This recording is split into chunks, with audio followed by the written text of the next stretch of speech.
Paper 11. The Eternal Isle of Paradise. Paradise is the eternal center of the universe of universes and the abiding place of the Universal Father, the Eternal Son, the Infinite Spirit, and their divine coordinates and associates. This central isle is the most gigantic organized body of cosmic reality in all the master universe.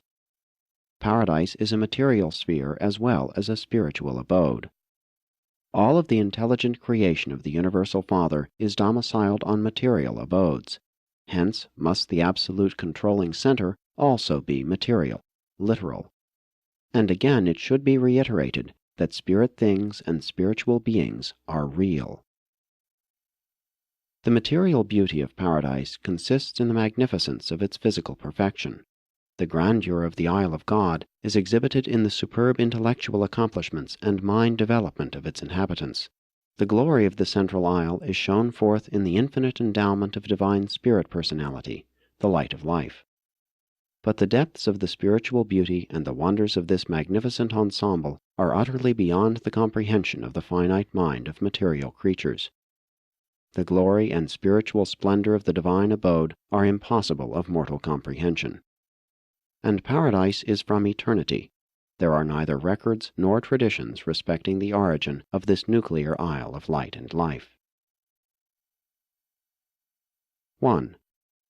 The Divine Residence. Paradise serves many purposes in the administration of the universal realms, but to creature beings it exists primarily as the dwelling place of deity. The personal presence of the Universal Father is resident at the very center of the upper surface of this well-nigh circular, but not spherical, abode of the deities. This paradise presence of the Universal Father is immediately surrounded by the personal presence of the Eternal Son, while they are both invested by the unspeakable glory of the Infinite Spirit. God dwells, has dwelt, and everlastingly will dwell in this same central and eternal abode. We have always found him there and always will. The Universal Father is cosmically focalized, spiritually personalized, and geographically resident at this center of the universe of universes. We all know the direct course to pursue to find the Universal Father. You are not able to comprehend much about the divine residence because of its remoteness from you and the immensity of the intervening space, but those who are able to comprehend the meaning of these enormous distances know God's location and residence just as certainly and literally as you know the location of New York, London, Rome, or Singapore, cities definitely and geographically located on Urantia.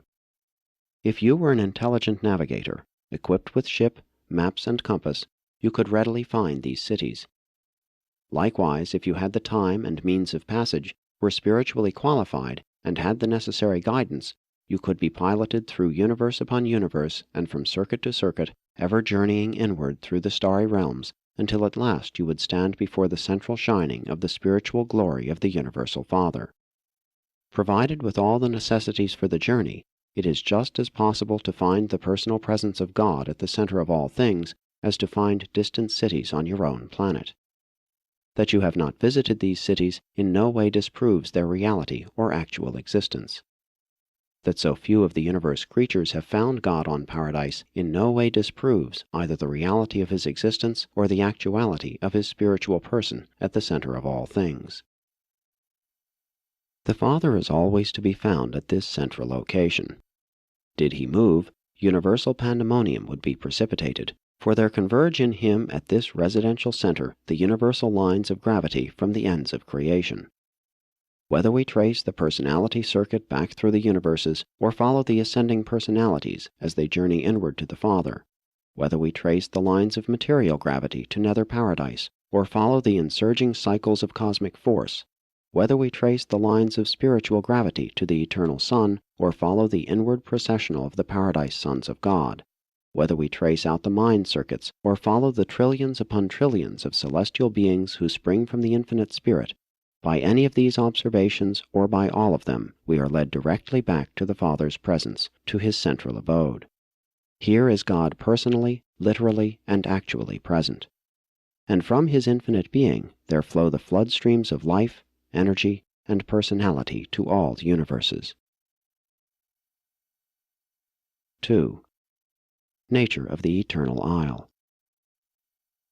Since you are beginning to glimpse the enormousness of the material universe discernible from even your astronomical location, your space position in the starry realms, it should become evident to you that such a tremendous material universe must have an adequate and worthy capital, a headquarters commensurate with the dignity and infinitude of the universal ruler of all this vast and far-flung creation of material realms and living beings. In form, Paradise differs from the inhabited space bodies. It is not spherical.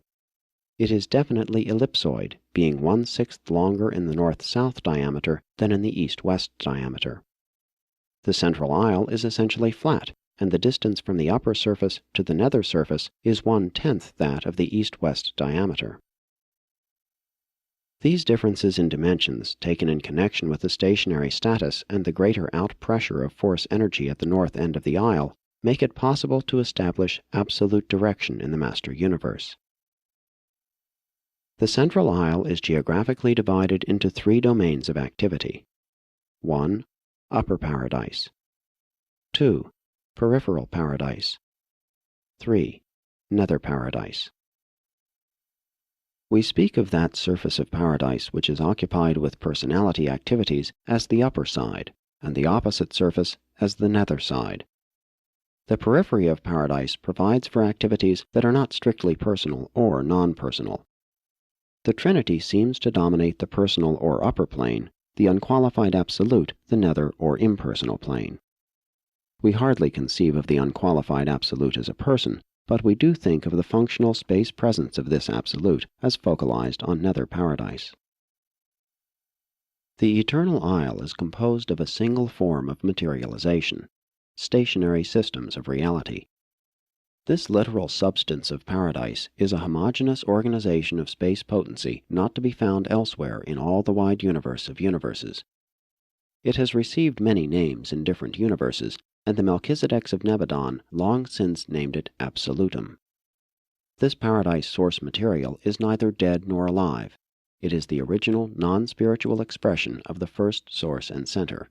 It is Paradise, and Paradise is without duplicate. It appears to us that the first source and center has concentrated all absolute potential for cosmic reality in Paradise as a part of his technique of self-liberation from infinity limitations, as a means of making possible sub-infinite, even time-space creation. But it does not follow that Paradise is time-space limited just because the universe of universes discloses these qualities. Paradise exists without time and has no location in space. Roughly, space seemingly originates just below Nether Paradise, time just above Upper Paradise. Time, as you understand it, is not a feature of Paradise existence, though the citizens of the Central Isle are fully conscious of non-time sequence of events. Motion is not inherent on Paradise. It is volitional. But the concept of distance, even absolute distance, has very much meaning as it may be applied to relative locations on Paradise. Paradise is non-spatial, hence its areas are absolute and therefore serviceable in many ways beyond the concept of mortal mind. 3. Upper Paradise. On Upper Paradise there are 3 grand spheres of activity: the deity presence, the most holy sphere, and the holy area. The vast region immediately surrounding the presence of the deities is set aside as the most holy sphere, and is reserved for the functions of worship, trinitization, and high spiritual attainment. There are no material structures nor purely intellectual creations in this zone. They could not exist there. It is useless for me to undertake to portray to the human mind the divine nature and the beauteous grandeur of the most holy sphere of Paradise. This realm is wholly spiritual, and you are almost wholly material. A purely spiritual reality is, to a purely material being, apparently non-existent. While there are no physical materializations in the area of the most holy, there are abundant souvenirs of your material days in the Holy Land sectors, and still more in the reminiscent historic areas of peripheral Paradise. The holy area, the outlying or residential region, is divided into 7 concentric zones. Paradise is sometimes called the Father's house, since it is his eternal residence, and these 7 zones are often designated the Father's paradise mansions. The inner or first zone is occupied by Paradise citizens and the natives of Avona who may chance to be dwelling on Paradise. The next or second zone is the residential area of the natives of the 7 superuniverses of time and space. This second zone is in part subdivided into 7 immense divisions, the paradise home of the spirit beings and ascendant creatures who hail from the universes of evolutionary progression. Each of these sectors is exclusively dedicated to the welfare and advancement of the personalities of a single superuniverse. But these facilities are almost infinitely beyond the requirements of the present 7 superuniverses. Each of the 7 sectors of paradise is subdivided into residential units, suitable for the lodgment headquarters of 1 billion glorified individual working groups.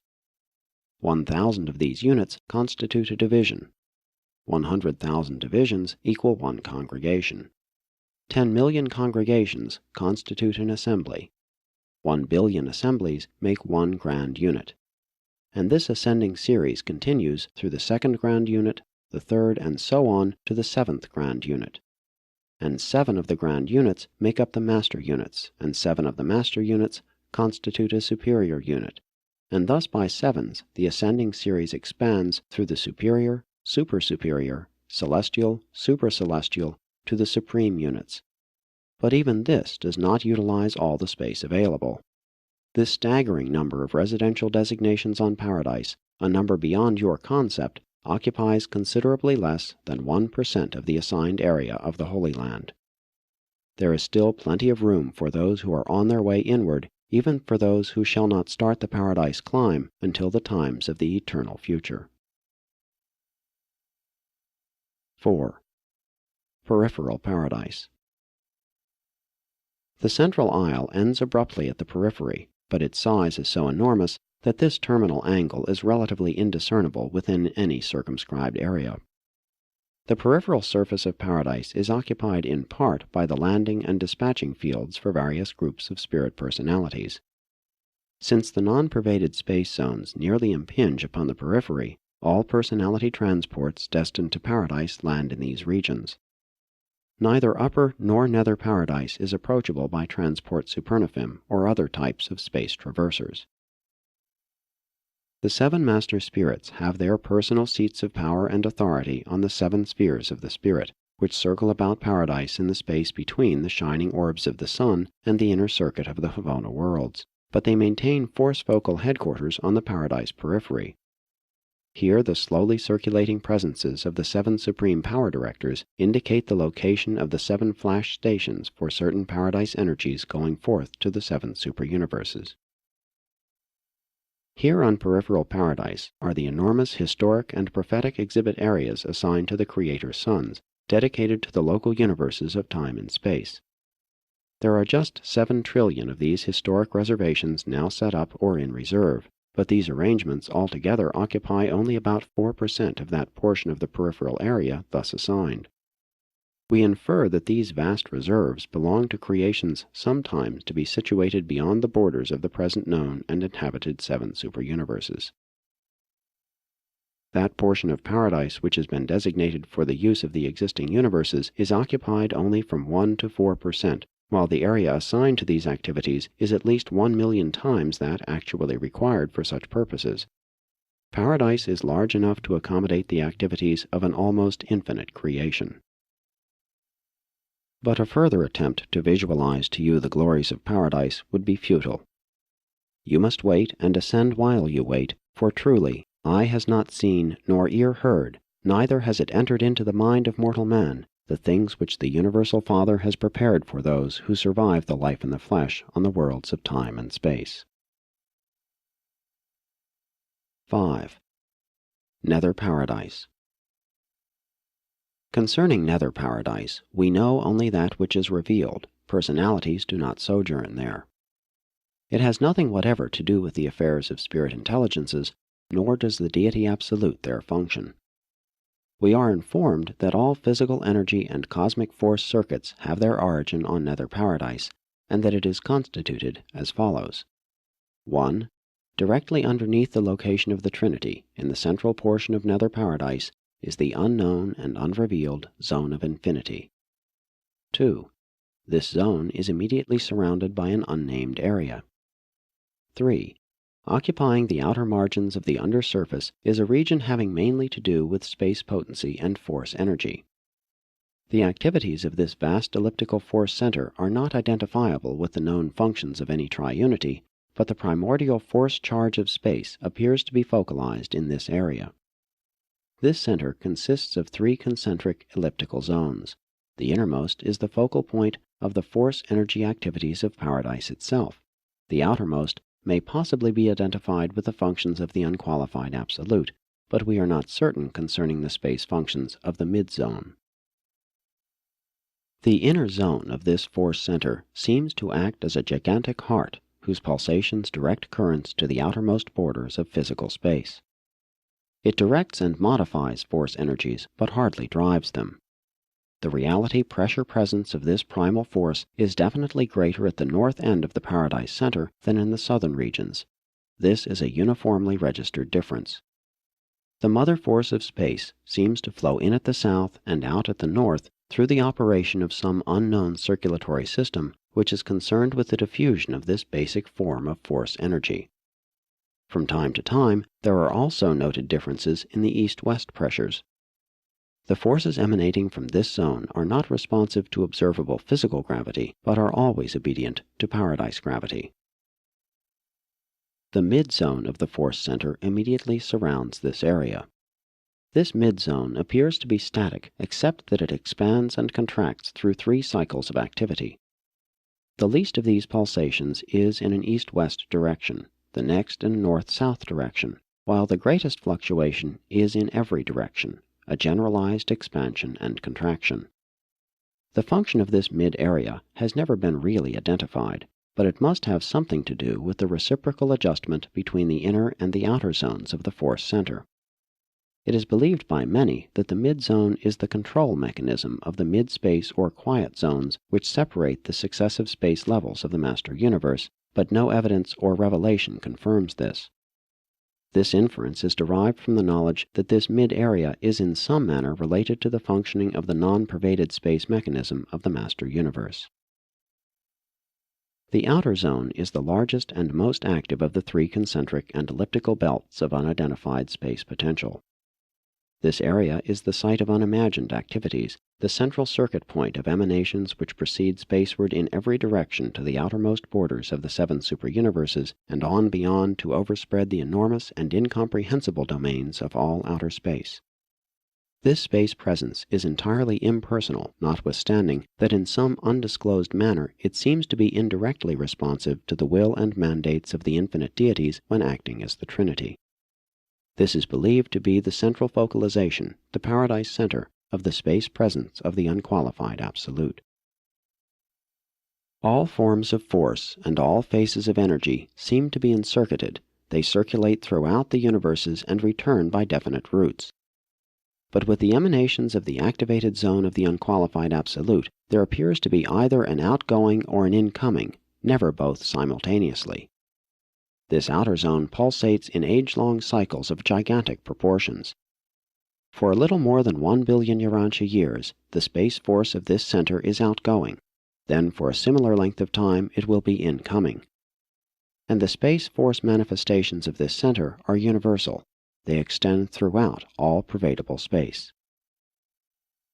All physical force, energy, and matter are one.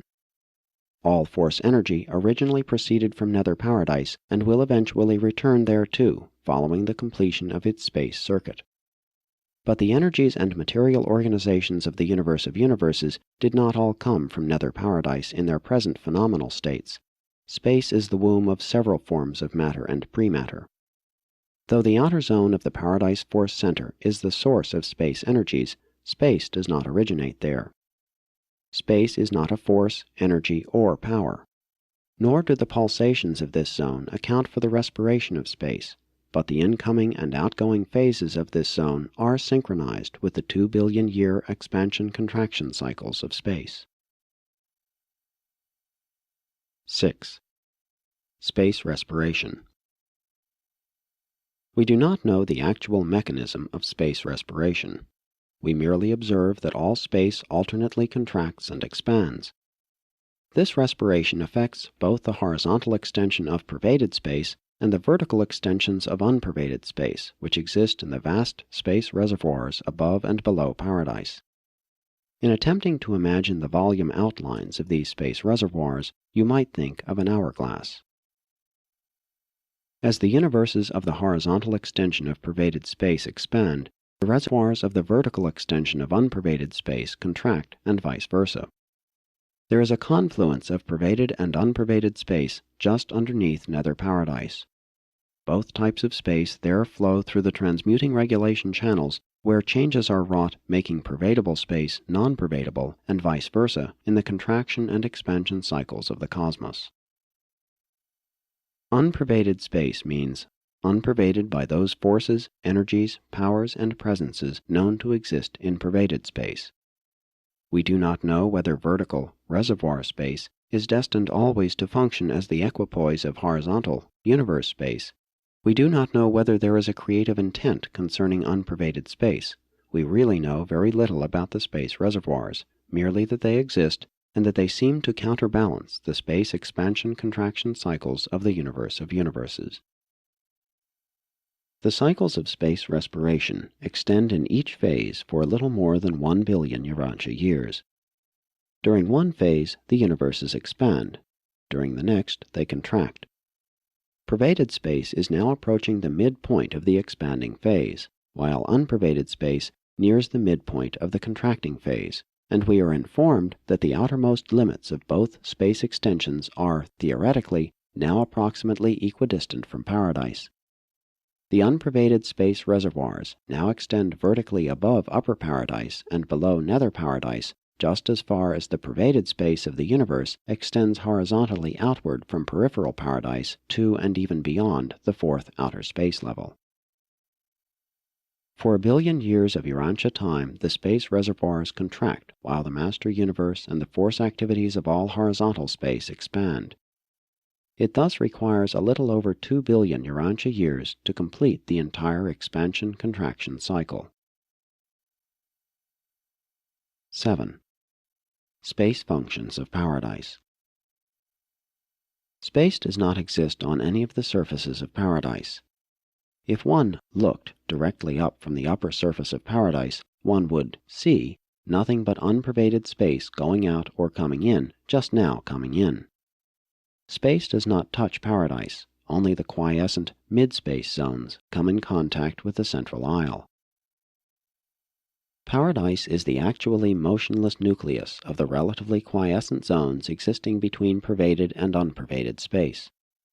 Geographically, these zones appear to be a relative extension of paradise, but there probably is some motion in them. We know very little about them, but we observe that these zones of lessened space motion separate pervaded and unpervaded space. Similar zones once existed between the levels of pervaded space, but these are now less quiescent. The vertical cross-section of total space would slightly resemble a Maltese cross, with the horizontal arms representing pervaded universe space and the vertical arms representing unpervaded reservoir space. The areas between the four arms would separate them somewhat as the mid-space zones separate pervaded and unpervaded space. These quiescent mid-space zones grow larger and larger at greater and greater distances from paradise and eventually encompass the borders of all space and completely encapsulate both the space reservoirs and the entire horizontal extension of pervaded space. Space is neither a sub-absolute condition within, nor the presence of the unqualified absolute. Neither is it a function of the ultimate. It is a bestowal of paradise, and the space of the grand universe and that of all outer regions is believed to be actually pervaded by the ancestral space potency of the unqualified absolute. From near approach to peripheral paradise, this pervaded space extends horizontally outward through the fourth space level and beyond the periphery of the master universe, but how far beyond, we do not know. If you imagine a finite but inconceivably large V-shaped plane situated at right angles to both the upper and lower surfaces of paradise, with its point nearly tangent to peripheral paradise, and then visualize this plane in elliptical revolution about paradise, its revolution would roughly outline the volume of pervaded space.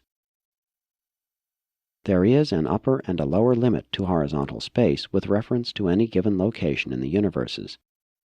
If one could move far enough at right angles to the plane of Orvonton, either up or down, eventually the upper or lower limit of pervaded space would be encountered.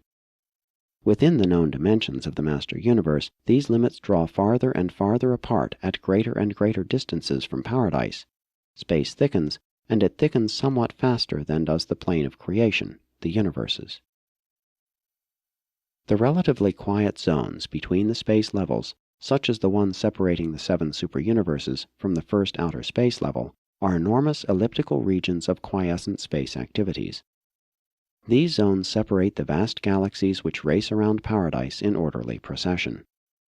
You may visualize the first outer space level, where untold universes are now in process of formation, as a vast procession of galaxies swinging around paradise, bounded above and below by the mid-space zones of quiescence and bounded on the inner and outer margins by relatively quiet space zones.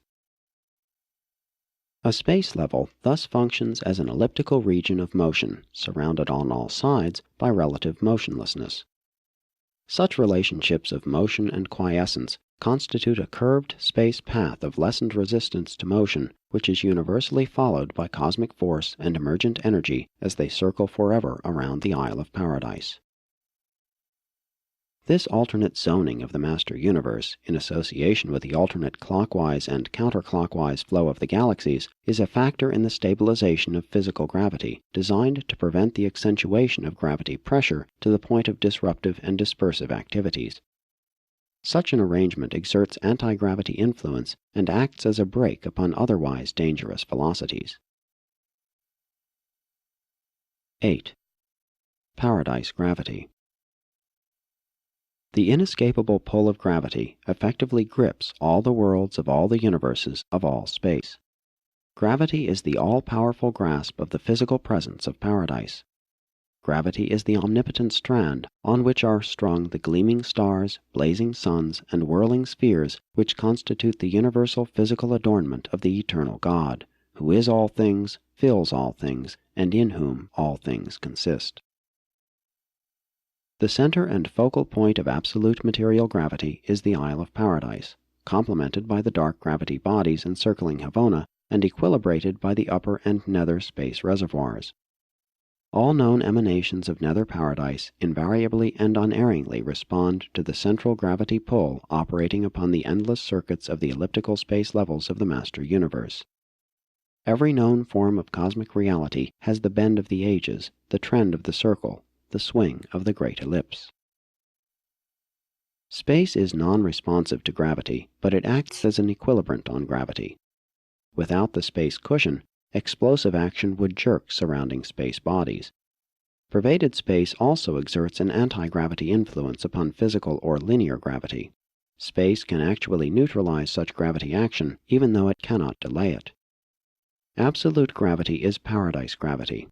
Local or linear gravity pertains to the electrical stage of energy or matter.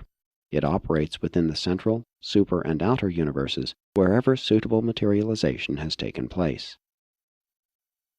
The numerous forms of cosmic force, physical energy, universe power, and various materializations disclose 3 general, though not perfectly clear-cut, stages of response to paradise gravity. 1. Pre-gravity stages. Force. This is the first step in the individuation of space potency into the pre-energy forms of cosmic force. This state is analogous to the concept of the primordial force charge of space, sometimes called pure energy or segregata. 2. Gravity stages. Energy. This modification of the force charge of space is produced by the action of the paradise force organizers. It signalizes the appearance of energy systems responsive to the pull of paradise gravity. This emergent energy is originally neutral, but consequent upon further metamorphosis will exhibit the so-called negative and positive qualities.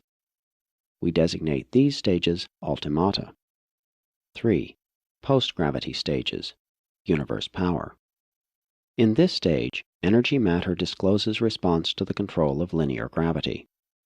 In the central universe, these physical systems are threefold organizations known as triata.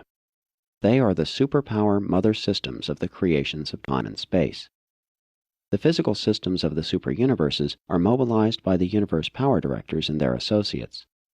These material organizations are dual in constitution and are known as gravita. The dark gravity bodies encircling Havona are neither triata nor gravita, and their drawing power discloses both forms of physical gravity, linear and absolute. Space potency is not subject to the interactions of any form of gravitation. This primal endowment of paradise is not an actual level of reality, but it is ancestral to all relative functional non-spirit realities, all manifestations of force energy and the organization of power and matter. Space potency is a term difficult to define. It does not mean that which is ancestral to space. Its meaning should convey the idea of the potencies and potentials existent within space. It may be roughly conceived to include all those absolute influences and potentials which emanate from paradise and constitute the space presence of the unqualified absolute. Paradise is the absolute source and the eternal focal point of all energy matter in the universe of universes. The unqualified absolute is the revealer, regulator, and repository of that which has paradise as its source and origin. The universal presence of the unqualified absolute seems to be equivalent to the concept of a potential infinity of gravity extension, an elastic tension of paradise presence. This concept aids us in grasping the fact that everything is drawn inward towards paradise. The illustration is crude, but nonetheless helpful. It also explains why gravity always acts preferentially in the plane perpendicular to the mass, a phenomenon indicative of the differential dimensions of paradise and the surrounding creations. 9. The uniqueness of paradise. Paradise is unique in that it is the realm of primal origin and the final goal of destiny for all spirit personalities. Although it is true that not all of the lower spirit beings of the local universes are immediately destined to paradise, paradise still remains the goal of desire for all supermaterial personalities.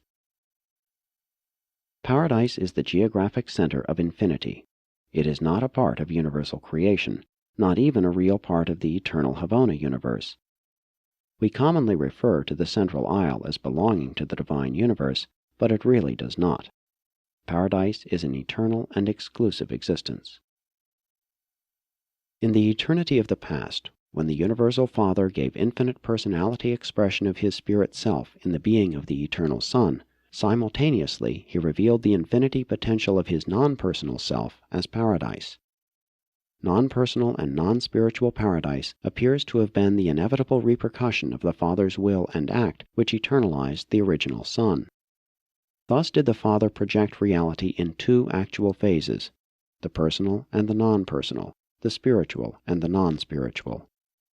The tension between them, in the face of will to action by the Father and the Son, gave existence to the conjoint actor and the central universe of material worlds and spiritual beings. When reality is differentiated into the personal and the non-personal, eternal Son and paradise, it is hardly proper to call that which is non-personal deity, unless somehow qualified. The energy and material repercussions of the acts of deity could hardly be called deity. Deity may cause much that is not deity, and paradise is not deity. Neither is it conscious, as mortal man could ever possibly understand such a term. Paradise is not ancestral to any being or living entity. It is not a creator. Personality and mind-spirit relationships are transmissible, but pattern is not. Patterns are never reflections, they are duplications, reproductions. Paradise is the absolute of patterns. Havona is an exhibit of these potentials in actuality. God's residence is central and eternal, glorious and ideal.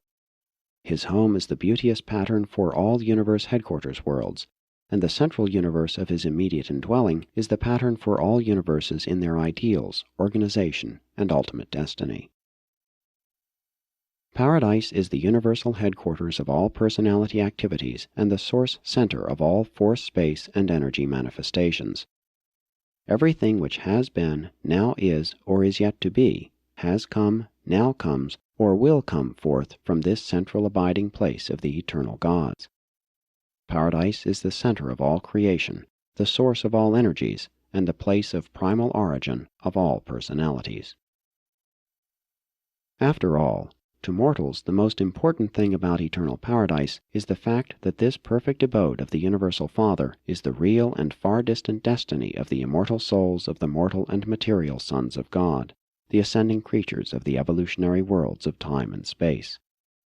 Every God-knowing mortal who has espoused the career of doing the Father's will has already embarked upon the long, long paradise trail of divinity pursuit and perfection attainment. And when such an animal origin being does stand, as countless numbers now do, before the gods on paradise, having ascended from the lowly spheres of space, such an achievement represents the reality of a spiritual transformation bordering on the limits of supremacy. Presented by a perfecter of wisdom, commissioned thus to function by the Ancients of Days on Uversa.